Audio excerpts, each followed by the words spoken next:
Thank you very much, Avash Bey, SDE, for organizing this, and You're welcome. the Embassy of Azerbaijan for taking this initiative and giving us an excuse to finally get out of our homes and be able to meet our colleagues.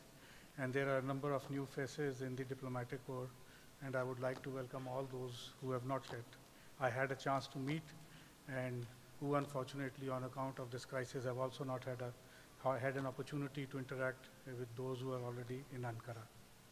I had a prepared statement, but the benefit of being somewhat lower in the speaker's order is that all those who have preceded you have said almost everything that needs to be said.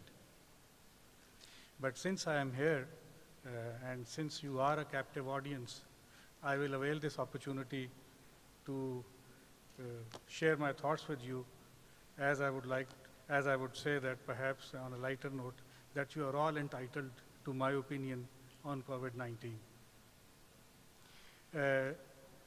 My first assignment when I joined the diplomatic service was in Geneva, and one of the beats or one of the organizations I used to deal with was the ILO.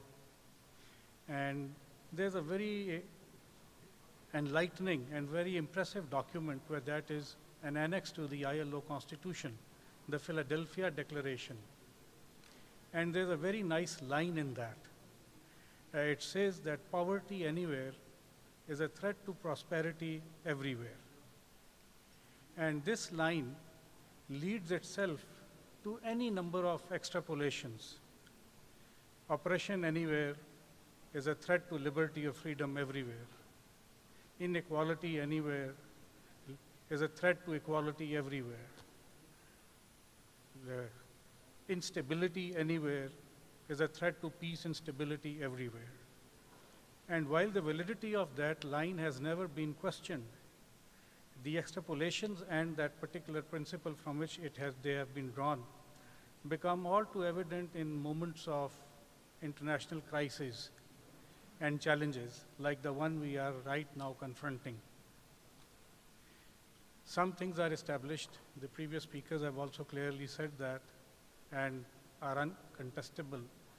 The life as we know has changed, perhaps for years, perhaps forever. International norms and practices have changed. We see our own profession, diplomacy, evolving in the last 4 or 5 months to deal with this challenge and to find ways of conducting our business in a manner that we had not envisaged before.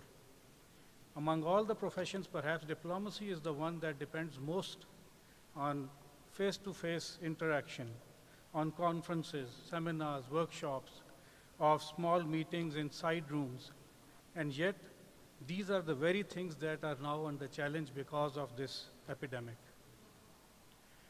So what about the post-COVID-19 pandemic system that we are here to discuss today? Perhaps it's a bit premature to discuss about it, because if you look at COVID-19, we have lost 500,000 lives to it. Almost 11 million people are suffering from it, and yet even now, the pathogenesis of this disease is not very well understood. The epidemiology is up in the air. We are discussing whether there will be a second wave, whether there will not be a second wave. If there will be a second wave, how bad will it be? Will it echo what we or the world experienced 100 years ago in the Spanish flu? So it's perhaps a little bit premature to talk about the kind of system that the post-COVID-19 world will need. And one can perhaps not speak about the specifics of that system. But there are some things that are clear, that some elements of it that we can see, or at least say that have a certain validity. And those are that while in every threat, in every challenge, in every crisis, in every emergency, the natural response is to withdraw, to retreat, to build walls around us, to retreat into our individual, social, group, or national entities or cells. What we need is the exact counterintuitive approach, and that is to value and cherish that has values such as openness, of cooperation rather than competition. It's not easy. And when we look at the responses in various countries domestically and internationally, there's a big disparity how various countries have gone about dealing with it. There are some, like Turkey and China, at least for the Pakistani experience, we have enjoyed a great amount of solidarity, assistance, and help from them. There are some others who have unfortunately found it easier or perhaps more convenient to hoard or stock up on the supplies that they believe are essential. Within the countries also, some groups seem to be more favored while others perhaps less so. So when we are talking about the international system, we first need to look at the needs of that system, what values that system needs to be built upon.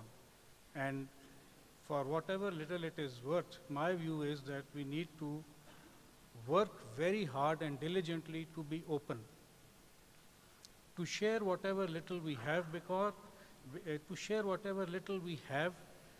not begrudge those in need what they need.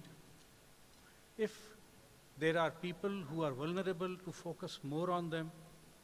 Look at your own needs, address your own needs, even when, for instance, when the plane suddenly loses oxygen, the advice from the crew is that first take oxygen yourself before you give it to anybody else. But please at least think of giving it to others who need it. So the international system that we will need is built, should be, it may not be, but it needs to be built on cooperation. Multilateralism is under threat and in retreat, but I think in the larger scheme of things, that is a very sure means of our success. We need to focus more on multilateralism.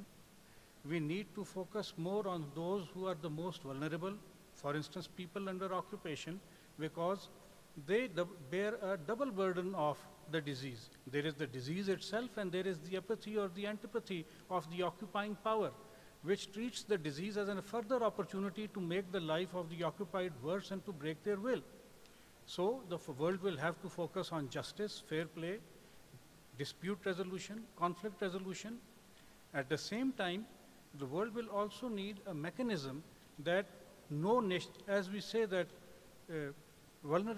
that people should not be left behind domestically, similarly groups and nations should not be left behind internationally. Because if we do not tend to those who are less fortunate than us, perhaps the next epidemic, perhaps the next disease may emanate from there. And this brings me to the first line the first point that I tried to make, that inequality anywhere is a threat to equality everywhere. Poverty anywhere is a threat to prosperity everywhere. And a nidus or locus of disease anywhere in this globalized world is a threat to health everywhere. Thank you very much.